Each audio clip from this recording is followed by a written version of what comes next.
Hello friends, it's me, the Geek VonDOOM, and today we're playing some more Hexen with Wham Ninja Molehill. Say hello, Wham. Whoops. Well, I also just hit you with my mace. That's Apparently my way of so. saying hello. It's the traditional cleric greeting, as you can see.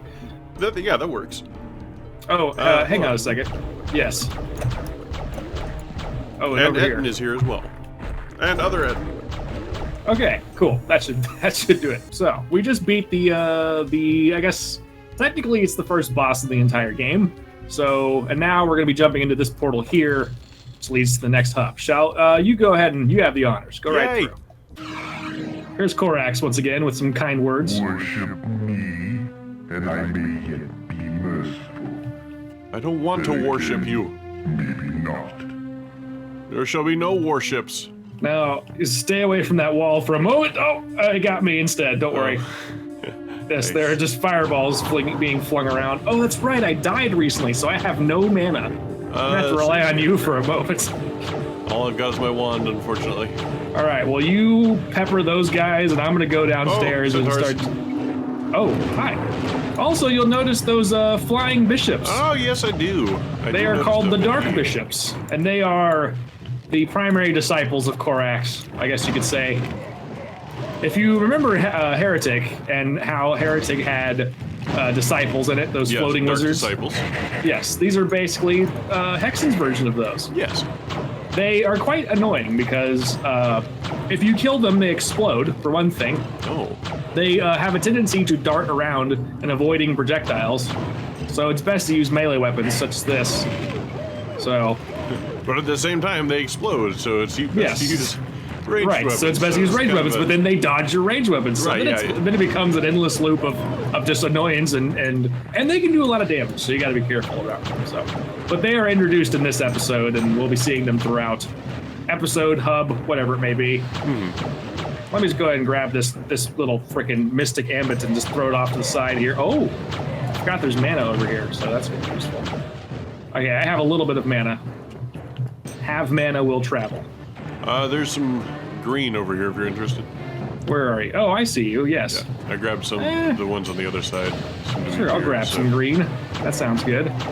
All right, speaking of which, there, have some of that. Okay, now there's a really cool lighting effect when we walk into this temple here. After all the explosions, of course. But here, step inside. And gaze and marvel at the fact that all these torches just lit on fire That is pretty and, cool. and actually lit up the room. I mean, that was mind-blowing. You know, it's like, oh my god. Slow lighting effects filling the room with light. Yeah, that was one of those never-before-seen things. Well, maybe somewhere, but never on Somewhere, but on a prime yes. game like this. Right. Well, every single one of these games, these first-person shooters, and every little iteration of the Doom engine, as I like to call it, although it has a different name, but some people call it IdTech 1 or IdTech 2, maybe, I can't remember which, but every iteration of a game that uses every single game that uses the engine since Doom has added some sort of crazy addition to it. Oh man, this is gonna get confusing sometimes because I look at you and you're the same exact green as these bishops, and so I'm like, wait, which one's the fake one? Like, which one's the good guy? But anyway, point being is that they always just make improvements to the engine every time they make a game with it, so. Yeah. So far, we're doing okay. I mean, I haven't taken much damage. I'm just kind of smashing these wizards with my mace and having a pretty damn good time with it. I'm gonna go ahead and smash this lizard while we're at it too. Serpent, if you will. Lizard, serpent, one of those things. Lerpent. Yes. All right, I think we can break these windows, actually. Yes, we can. And there's also some switches inside, so I'm just gonna go ahead and hit those switches. Or you can hit that one. I'll hit this one. Ow. We have friends. There we go, I got him. There we go. And I forgot how many bishops there were in this level. Okay, there we go, that one's down. I'm just gonna go around and make sure we've cleared out everything.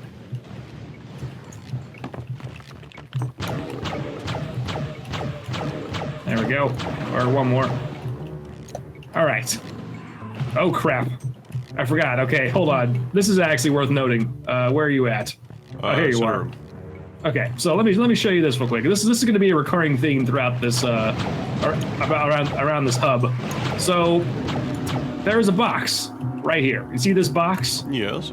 So occasionally, if you touch the box, it'll open up, revealing a bunch of enemies and occasionally some items. So there's sometimes a nice reason to open the box, but more often than not, it's just going to give us a pile of enemies and might not be worth it at all because it might just be some random item we have no particular desire for. But just keep that in mind that occasionally we'll walk by the box and it'll open up, revealing enemies. Okay. I think we need to hit more switches around here, so let me grab this switch in there. And then there's one more. All right. That sounds right. Okay. There's a bunch of mana back here. I don't know if you need it. I am full on mana. Now, where are you at? Center room.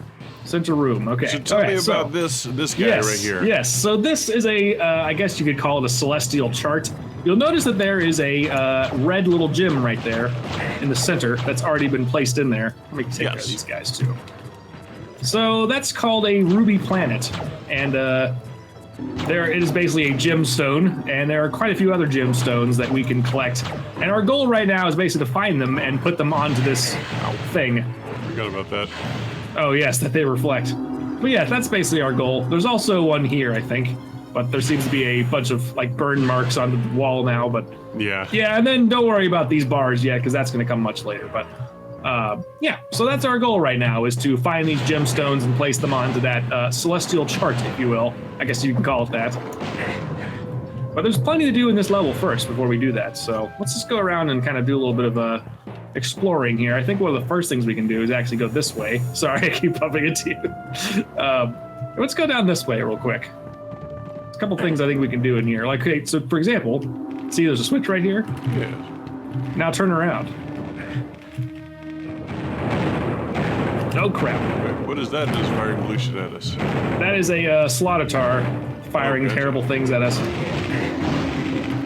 Ooh, I'm gonna grab that shield for sure. Oh yeah. All right, sweet. Now there might be something else on the other side. Yes, this other side is opened up. Actually, let me switch to a more powerful weapon here. Now that we're dealing with bishops, more firepower will definitely be needed. All right. So yeah, let's go now. Prepare to have your mind blown. Do you remember where those blue fireballs were coming from? Yes. Well, go down that staircase. Okay. Keep going. Keep going. Oh my. And there it is. Wait. That's where we were. I know. It doesn't. I know. It's magic. That's my only explanation. Is that it's magic. Wait. Right. I know. We were. Yeah. Okay. That's where we were. Now, like that's yeah. Hold on. You stay here. Okay. Yes, I will. I'll take care of these baddies while you're gone.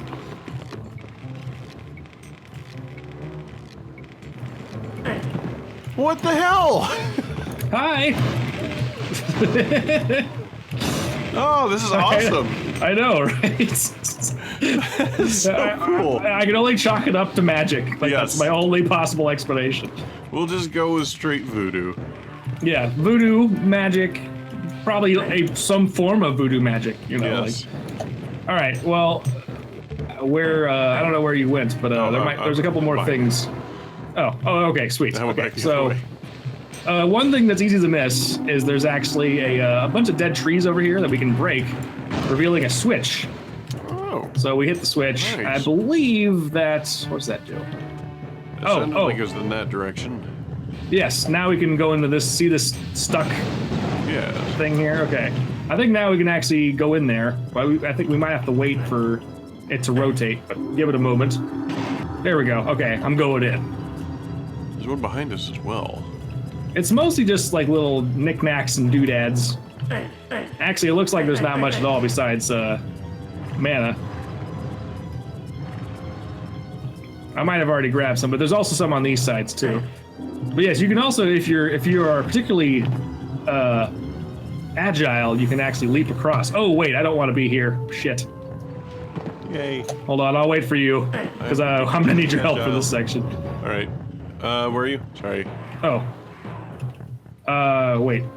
Here, leap down to where the where those dead trees were, and I'll lead you to it. Oh, there you are. Okay. All right. So, let's start with this side actually, because I think this is the side we're gonna want to check out actually. So, okay, here we go. Follow me.